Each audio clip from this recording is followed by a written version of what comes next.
Bradford here, and this is my Firman generator, and I've had it for about 3 years, and I've been very happy with it. When I first got it, we ran electricity to the house.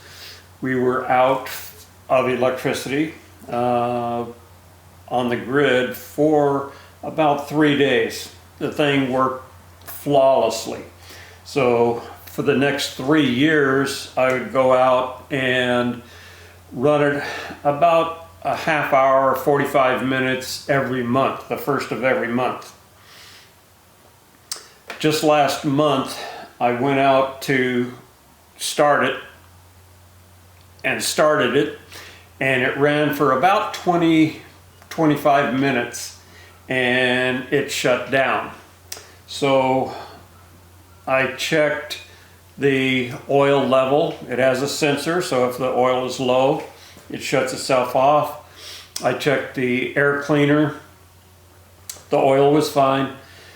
I checked the air cleaner. It was clean. I blew it off just a little bit, re-oiled it with K&N oil.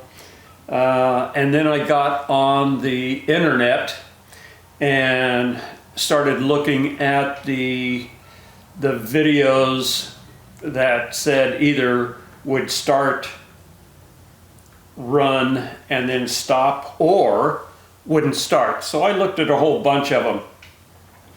And the one thing that kept popping up was this switch that goes right up at the top here in the back, obviously. It's a momentary switch and a micro switch, and it's held on with one single screw. This is facing out like that. The little knob, when you turn it to off, it depresses this lever and shuts the generator down. Doesn't matter whether you're on propane or gas. And every one of the videos that I watched showed this switch breaking out in the back here. And I'll show you a picture of this. So what they would do, the switch is working fine. There's nothing wrong with the functionality of the switch itself. It's only that this screw no longer holds it in place. So what they do, and what I did, is purchase a new switch, exactly like the one that I had that came with the machine. So I looked at this, and it's a good design with poor function. So what I have seen is this screw, when it goes through this switch, if it becomes just slightly loose, then the sides of the threads here become either a file or a saw. So this is stationary. This switch is vibrating like hell, and then at some point it comes loose from the screw. It'll run fine, and until this is moved by the vibration. Sometimes you can't turn this knob to the off position and depress this little switch here.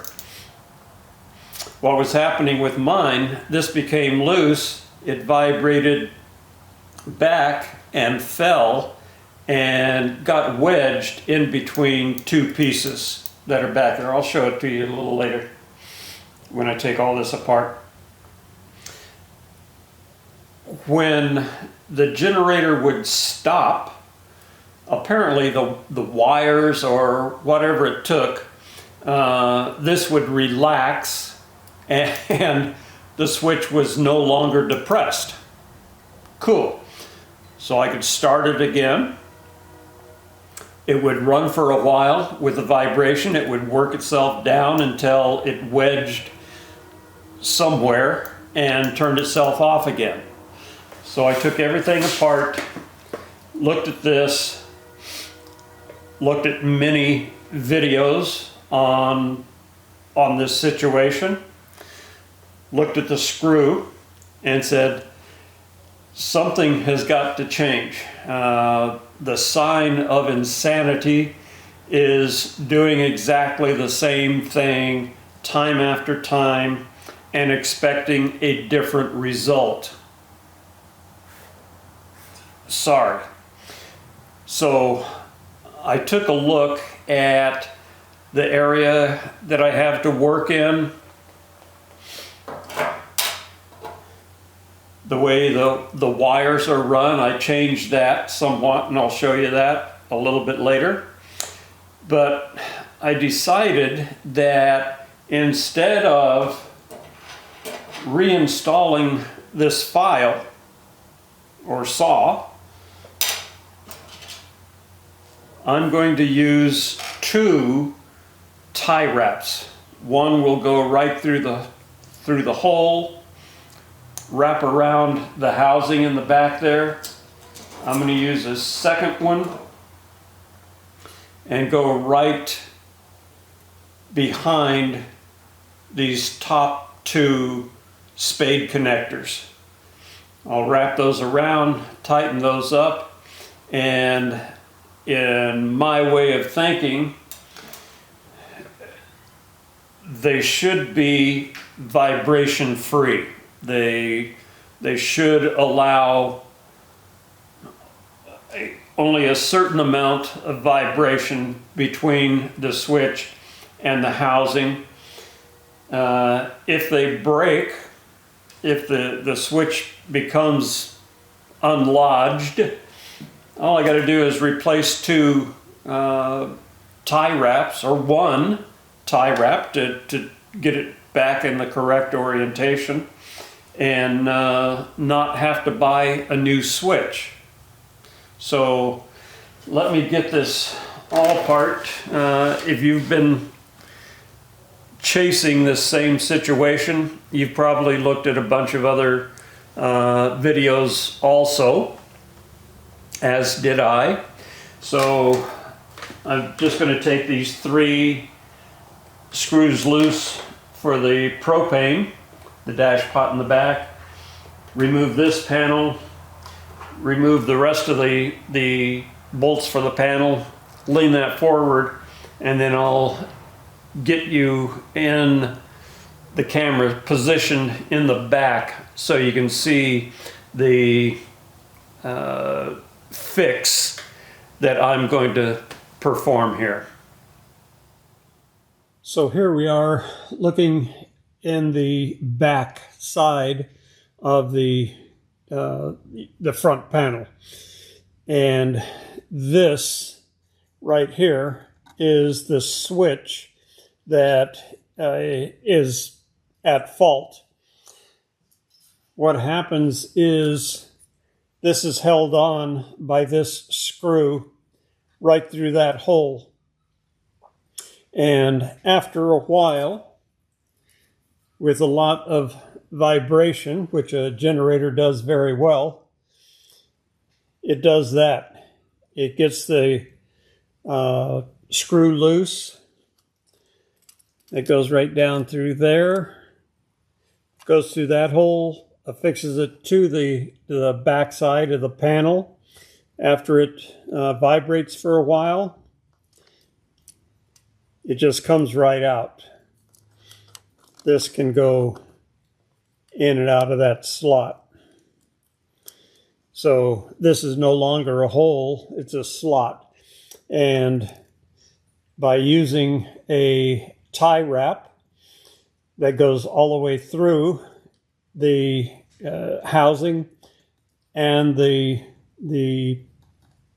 switch itself, it's still quite tight in there.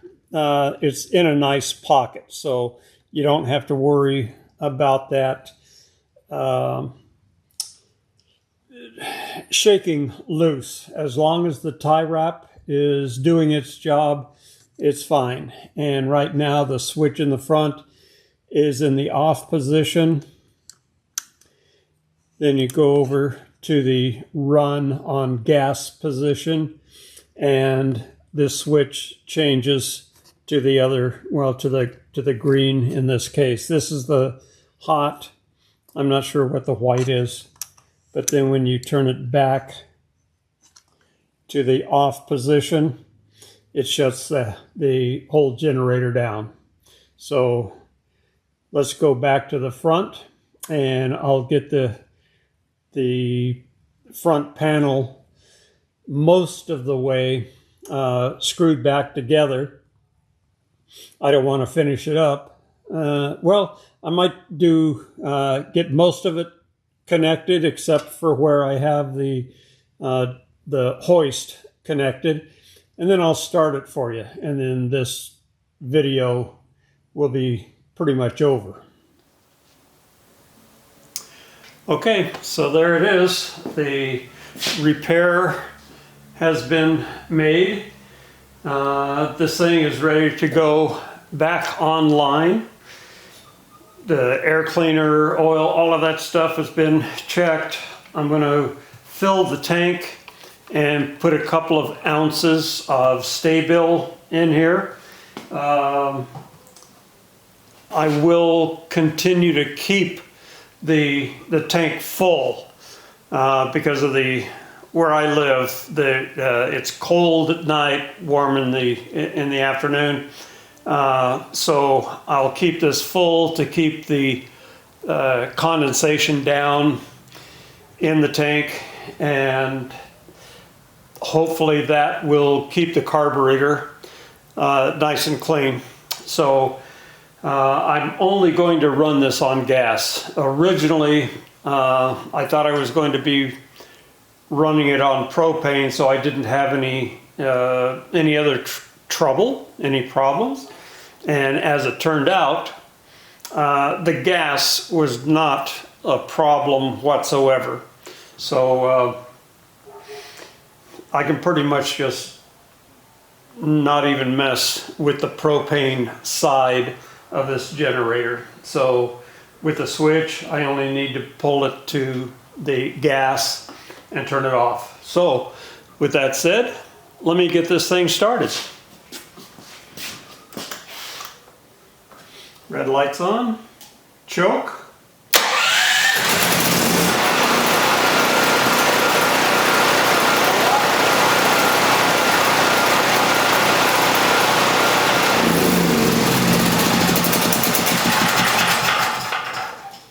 Oddly enough, it works just fine.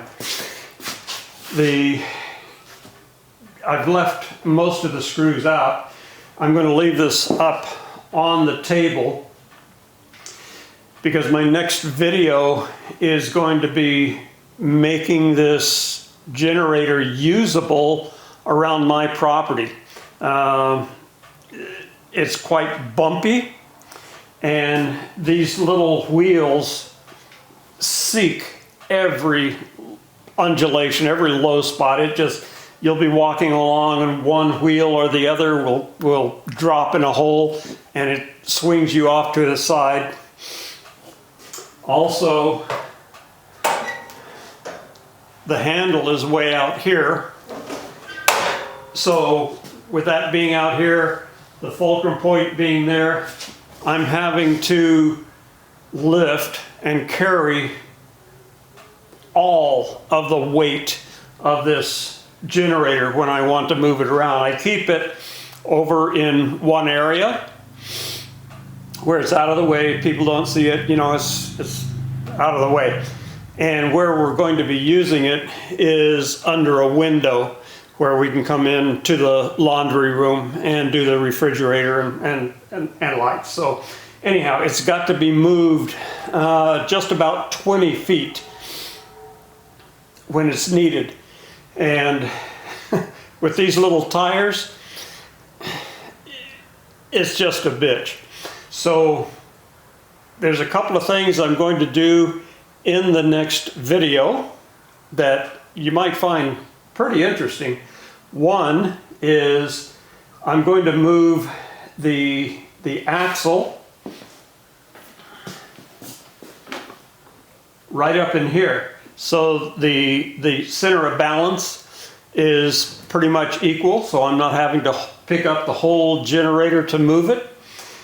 And I'm going to be raising it about 3 inches. Right now I have to lean over to carry it, to pull it along. So by raising it 3 inches, I'll be able to walk normally, and the generator will be pretty much level. And the reason that I can make these modifications is because for $25 at a garage sale, I found a wheelchair. So if you want to see how that's going to work out, it's going to be different. So if you come back, watch the next video, you'll see how I incorporate the wheelchair onto the framework of the generator and make it much easier to move around on irregular ground. So thank you very much for watching. Give me a thumbs up, like and subscribe. We'll see you on the next one.